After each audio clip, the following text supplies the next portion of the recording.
mga Pinoys natin dyan all over the world. Meron din pa kayo mga na-encounter na gano'n na Pinay pa mismo ang siyang anay na sumisira sa inyong buhay. Mga kapwa Pinay din ba ang mahirap kasama sa trabaho?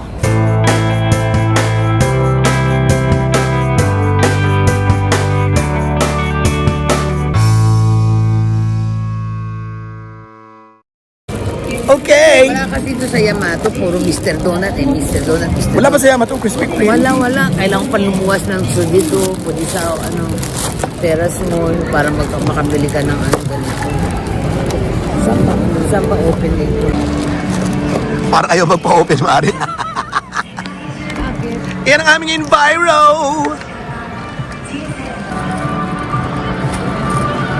So may nakita ko rin kanina, yung mail club na. Yung may mga, ano ang tawag sa ganun? Nag-entertain, mga lalaki? Host. Yung mga host na. Siyempre mga mahalan dyan, oh. Wala namang masot sa tandin. Hindi ka kasi sa Pilipinas. Sandali lang! Ano ba ganun?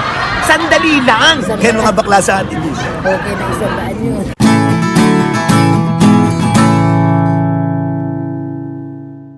Ay, Diyos ko, ito yung ating hinihintay na friend. Asan siya? Kumusta? Andun siya, andun, ang kaibigan ko. Tara, Kumusta? Ito, ayun. Ang ganda ko hindi kita nakilala. Ibang-iba ka. Kasi hindi mo nagbabanood. Okay, follower natin ito.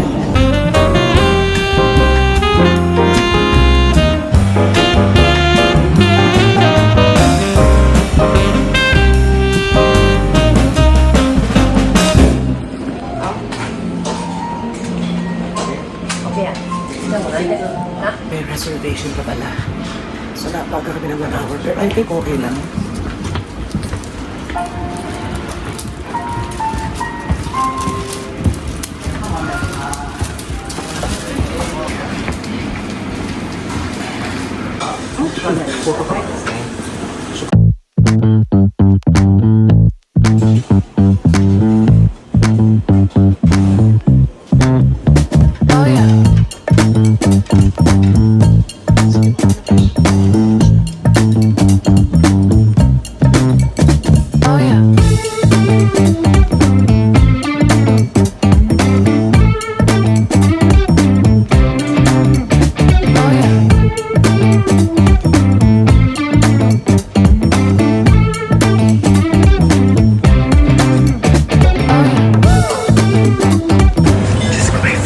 Sashimi.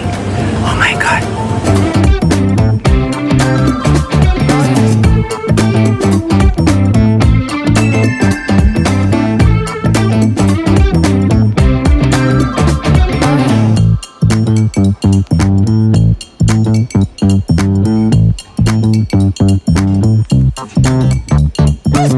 Okay.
Thank you.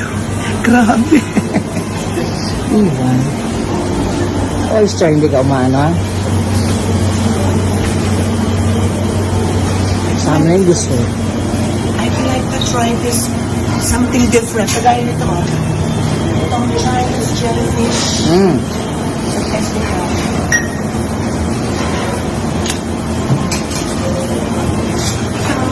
Grabe. Diba? Thank you. Mm.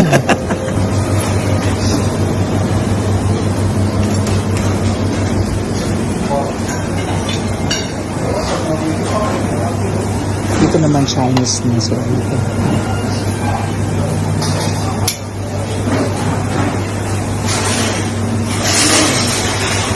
Suka hire no suka.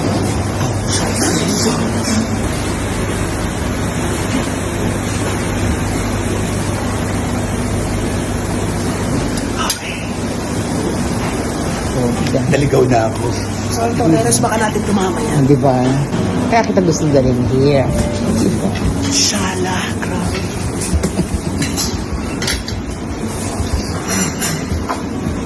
Ay, wala tayong ano.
Hello sa inyong lahat, pauwi na sana tayo kaso maulan. Patila lang tayo ng konti. Meron naman tayong payong. I forgot may payong inside. Sandali. Aray. Okay. Ay, nakakatuwa yung nakakatuwa si Diane, di ba? Talagang bonggang-bongga yung binigay sa ating dinner. And thank you rin kay Socorro. Nag-share naman siya ng kanyang mga blessings mula sa ating Panginoon para sa ating mga tsokolate at ilang pasalubong. Ganon din si Angelita. Maraming salamat sa inyong lahat. Talking about Diane, pasensya na kayo, medyo madilim na. Dito 4:30, sobrang dilim na. Masaya siyang kausap, bilyaka. Pero at the same time, merong boundary.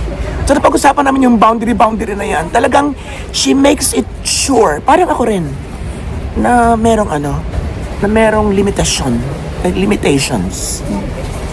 Ang pakikipag-kapwa, ang pakikipag-friendship. Ako kasi ay all out sa mga kaibigan, pero hindi ako yung naghahanap ng kaibigan. Hindi ako yung nag-e-effort para makakita ng kwentuhan, nakausap. Hindi, because I enjoy being alone. Di ba nga, iba naman yung loner sa alone. Hindi tayo malungkot minsan dahil sa tayo mag-isa. Malungkot tayo minsan dahil sa mga problema. And alam niyo kung bakit? Nasa tamang landas siya pagdating doon sa pagpili ng kaibigan, because dito sa Japan, siguro hindi lang dito sa Japan kundi sa ibang lugar, pero basically pag-usapan natin dito, sa tagal ko rito, alam ko na halos yung mga hidwaan, mga banggaan, mga patutsadahan. Oo. Minsan di wala kung sino sisihin mo, yung Pilipina o yung sitwasyon o yung lugar o yung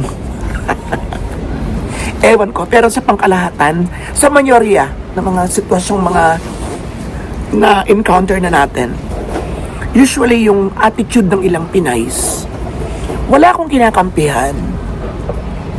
Kahit kay Kitty, pag nagkikwento siya, hindi 100% na sa kanya ako because hindi ko pa naririnig yung isang side. Ako, I just welcome yung kanyang outpouring, yung paglalabas ng kanyang puso. At nung isang araw, di ba, sa kabila ng kanyang pagiging genki, meron siyang mga kaalitan din at mga hindi mo magagandang moments, hindi ko mo humahagik yung isang tao, kagaya ko rin, kagaya rin ninyo siguro, hindi ko mo lagi tayo masaya o nakikita tayo sa Facebook na nag-i-enjoy sa isang kainan or sa isang pasyal is masaya-masaya, hindi. May mga dinaramdam din.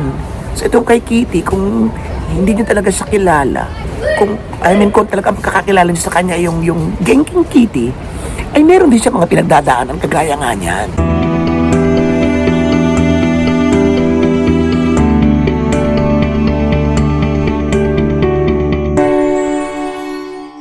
Yun. Actually, kilala ko yung kaya pinapatutsadahan. Ayun, marami dito minsan may mga magkakapatid pa, may mga, kami rin naman kapatid ko, nagkaroon din ng mga alitan, pero wala naman social media. Hindi rin namin social media.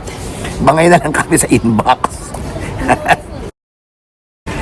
Doon tayo sa pinakapunto, si Dayan ay actually, akala ko nung una, nagtatrabaho lang sa isang omise. Dito naman pwede ka yung isang buwan mo sa omise, kung talaga magko-concentrate ka, ay katumbas na ng mga sweldo ng ibang mga skilled workers or may mga, kahit siguro na sa teaching profession. Nagulat ako, siya pala ang may-ari ng omise na pinupunta niya, pinagtatrabahuan niya. And naikwento niya, because napag-usapan na namin na, ako kasi mismo kumusta yung samahan dito. Kasi sa probinsya ako may mga na-encounter ako na mga kwento ng hindi pagkakaunawaan, na mismo yung Pilipina, ang kalaban ng isang Pilipina, na minsan magkakasama sa trabaho, sila pa nagpapanagupa. Saka ako meron din ba siya? And nabanggit niya na meron din. Huwag na natin pakadetali because alam mo ba, malambot ang puso. Because ang sabi ko, may gumawa ng kalokohan. Sabi ko, bakit mo pinapulis or something ganyan? Hindi na raw. Because naaawa rin daw siya. So, means parang introvert siya and then hindi siya naghahanap ng friendship. Masaya rin siya being alone. She is not in a relationship right now with anyone. She's enjoying her life being alone and with her dogs. And limitado lang yung pakikipagsosyalan niya. Yun na nga, yung social life. And sabi ko, May ka. Anong birthday mo? Tama. Pareho kami Gemini. Siya ay May 20, I think May 25. May 28. Ako ay May 31. So dun pa lang, nabasa ko na agad na maaaring kami, isang zodiac sign. And hindi lang yata isang beses, kundi dalawa, tatlo na kahit doon sa trabaho, minsan ay Pinay Pinay minsan ang nagiging problema. Naikwento rin niya nung nag-nail, yung nakasama natin, nakasama ni Teacher Evelyn, na siyang pumalit, na siyang kasama niya sa dati kong school. Siya naman ang mga customers niya kalimitan Haponesa because usually daw ang mga Pilipina rin ay late. Hindi lahat, siyempre may mga Pilipina na maaayos kausap, pero minsan daw yung nagkakaroon siya ng yung medyo mapaghanap or something like that is Pinay mismo. Pero wala siya sinabi may kaaway siya or something, wala naman. Sa trabaho lang na-encounter niya minsan na Pinay minsan yung minsan mahirap na maging customer. Kalimitang issue, ichinichismis ka. Kalimitang issue, sinisiraan ka. Yun, kahit dun sa kay Dayan, dun sa kanyang omise, minsan is parang may agawa ng customer ng something like that. Ay nako. So sa mga kapinoys natin dyan all over the world, meron din pa kayo mga na-encounter na gano'n na Pinay pa mismo ang siyang anay na sumisira sa inyong buhay. Mga kapwa Pinay din ba ang mahirap